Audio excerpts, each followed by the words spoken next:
리플이 상장 필요 없다. 나 돈 많어. 상장 안 할래. 그러니까 IPO 안 할래라는 얘기잖아요.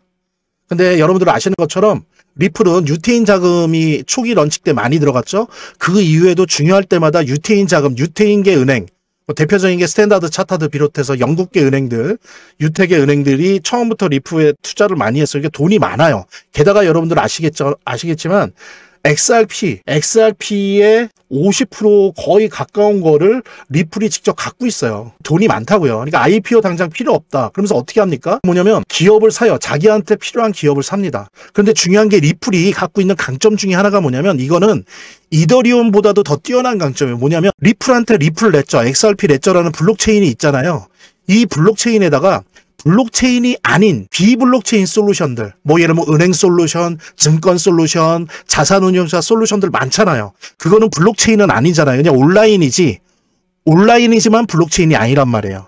근데 그거 은행마다 틀리고 회사마다 다르죠. 근데 이 리플 레저나 XRP 레저 블록체인에다가 그 비블록체인 솔루션을 하나의 몸처럼 결합시키는 기술이 아주 뛰어나요. 그러니까 리플은 처음부터 이렇게 해왔어요. 그러니까 이 기술이 아주 독보적입니다.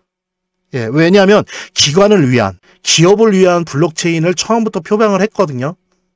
예, 원래 창시자를 쫓아내고, 창시자는 나가서 스텔라를 만들었죠. 쫓아내고 처음부터 표명한 게 뭐냐면 기관을 위한 블록체인이었어요. 은행을, 금융을 위한 블록체인. 그래서 요 기술이 아주 많이 발달돼 있거든요. 그러니까 얘네들은 뭐냐면 기술 개발을 안 하고요. 필요한 거 그냥 돈으로 사버려요. 회사를 사서 어떻게 한다? 사이드 체인이나 본체 메인 체인에 그냥 결합을 시켜버려요. 왜? 이 기술이 워낙 뛰어나니까.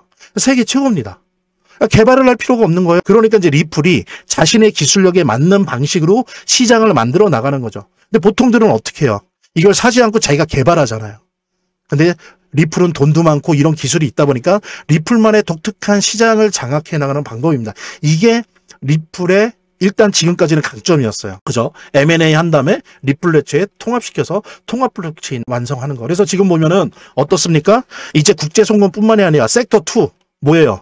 이더리움과 같은 플랫폼 블록체인이 됐잖아요. 그래서 지금 제가 여러 번 말씀드리지만 일본에 있는 제일 큰 은행 미쓰비시 그 투자 운용사 여기랑 같이 일본에 있는 상업용 부동산을 RWA로 하고 있잖아요. 그러니까 이미 이더리움과 같은 역할을 해요. 왜? 이더리움 가상머신을 사이드 체인으로 만들었단 말이에요. 이게 섹터 2죠. 섹터 3는 뭡니까? 기업금융을 하고 있는데 그것도 G트레저리 이런 거 1조 4천억 주고 막 돈이 많으니까 사잖아요. 사서 그냥 그 솔루션을 붙여버리는 거예요. 사이드 체인에.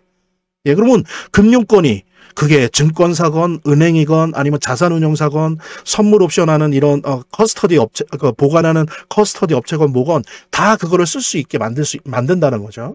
그러니까 리플은 이제 이런 강점이 있는 건데 그래서 리플은 마찬가지로 타이밍이나 이런 건 좀 다르지만 결국에 비트코인이나 이더리움과 같은 운명의 길을 걸을 거예요. 네, 근데 리플만의 특성이 있기 때문에 시장에서 좀 계속 가격이 눌리는 게 있습니다. 이더리움도 그랬잖아요.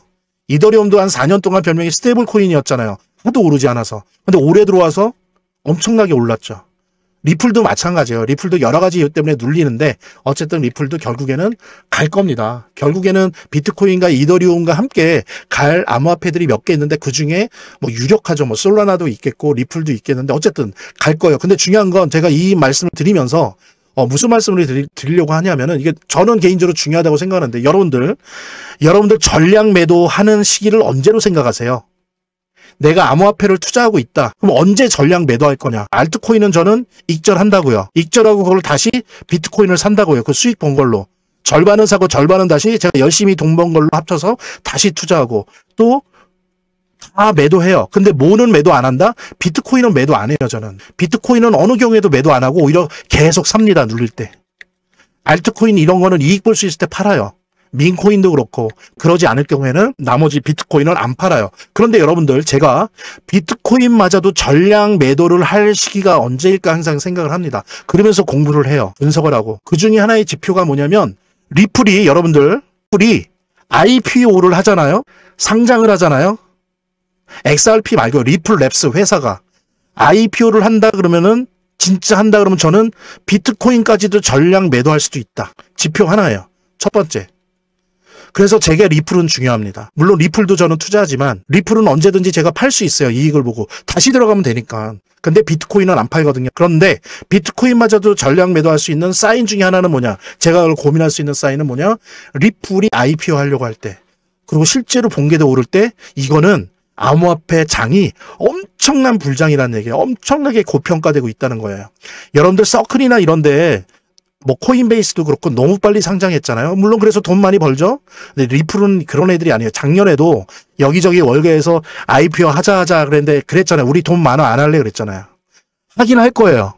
근데 그렇게 서둘러서 안 할 거예요. 그렇게 쉽게 IPO 하진 않을 겁니다.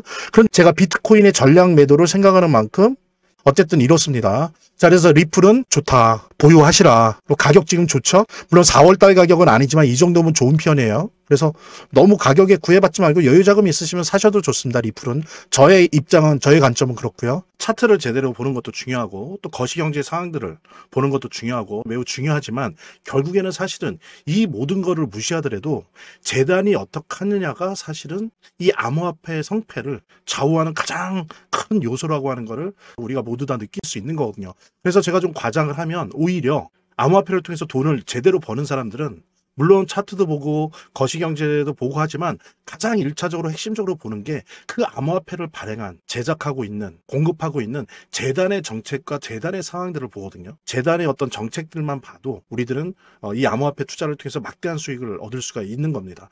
특히 그중에서 우리가 많이 보려고 노력하는 것들은 락업에 관련된 것들이에요. 그리고 락업의 해제에 관련된 것들이에요. 재단이 얼마나 우리가 암호화폐 투자를 함에 있어서 중요한 요소인지를 깨닫고 그 다음에 특히 만약에 우리가 암호화폐를 투자함에 있어서 재단에 무엇을 봐야 되는지 함께 공유하는 그런 시간을 짤막하게 좀 갖도록 하겠습니다. 그래서 제가 여러분들이 최대한 쉽게 이해할 수 있도록 일단 락업 해제에 대해서 먼저 설명을 좀 드려볼 건데요. 이제 락업 해제라고 하는 거는 투자자 보호 차원에서 초기 투자자들이 일정 기간 동안 매도할 수 없도록 물량을 잠가두는데 이거를 풀어주어서 자유롭게 매도할 수 있게 해주는 걸 의미합니다. 그래서 통상적으로는 락업 해제 이후에는 대규모 물량이 시장에 풀리기 때문에 강력한 매도 압력으로 작용해서 가격이 급락하는 모습을 보여주게 되는 거죠. 그런데 우리가 이제 주목해야 될 점은 락업 해제 직전의 모습입니다. 락업 해제 후에는 대부분 급락이 오거든요. 그렇지만 그 전에는 대부분 가격의 급등이 연출되기 때문이죠. 왜냐하면 이제 세력들이 대량 매도를 하기 위해서는 가격이 올라가야지만 수익을 보고 매도할 수 있기 때문인데요. 충격적인 건 이걸 위해서 재단이나 프로젝트 측도 가격을 인위적으로 끌어올린다는 거죠. 실제로 리플이죠. 리플의 CEO 갈링하우스 같은 경우에는 이 락업 해제 전에 가격을 뻥튀기 시키기 위한 그 시세 조작을 한 적이 있었고 이게 발각이 된 적이 있습니다. 물론 본인은 이에 대해서 극구 부인을 했지만 모든 정황을 볼 때 사실은 이미 알 사람은 다 알고 있는 거죠. 그러니까 이런 일을 하는 이유는 초기 투자자들 때문이에요. 이 초기 투자자들에게 수익을 줘야지 어떤 보상 개념의 수익을 줘야 추가적인 투자 유치를 할 수 있는 거죠. 그 초기 투자자들 뿐만이 아니라 그 외에 2차, 3차 투자자들을 모집하기 위해서는 이런 초기에 부풀리기, 뻥튀기가 필요한 겁니다. 예. 그래서 락업 해제 전에 락업 일정에 맞추어서 매수 타점을 잡아내는 것이 매우 중요하게 대두되는 겁니다. 이 락업 해제 후에는 급등 후에 급락 패턴이 옵니다. 이제 그러기 때문에 락업 해제 전에 매수를 해야 되고 락업 해제 후에는 이제 매도를 해야 되는 거죠. 이래야지 이제 엄청난 수익이 가능해지는 건데요. 제가 특정 경로를 통해서 이 재단 측의 어떤 락업 해제 일정을 입수를 했거든요. 예, 근데 이 해당 문서는 기밀 문서이기 때문에 일단 중요한 내용은 이렇게 제가 좀 모자이크 한 거 양해 바라고요. 그러니까 이 문서에는 이제 재단 측의 락업 일정부터 물량, 목표가까지 모든 것이 나와 있습니다. 그래서 해당 일정에 맞춰서 상반기, 하반기 이렇게 나뉘어져 있는데 해당 일정에 맞춰서 세력들은 가격을 끌어올리고 그 다음에 이제 매도를 하겠죠. 그래서 우리도 이 일정에 맞춰서 정확하게 매수 매도 타점을 잡아 나가면 엄청난 고수익을, 대박을 노려볼 수가 있게 되는 겁니다. 그래서 여기 나와 있는 제 개인 번호 010-2592-6921 010-2592-6921로 부자 두 글자만 남겨놓으시면 제가 확인되는 대로 이 모자이크 없는 아까 보셨던 그 문서 원본이랑 그 다음에 이제 언제 어디서 얼마에 매수해야 되는지 그 시그널이 담겨 있는 문서를 직접 핸드폰으로 PDF 형태로 전달해 드리도록 하겠습니다. 그러니까 당연히 무료고요. 자, 오늘 영상은 이쯤에서 마무리하고요. 다음 시간에 더 좋은 영상으로 인사드리도록 하겠습니다. 감사합니다.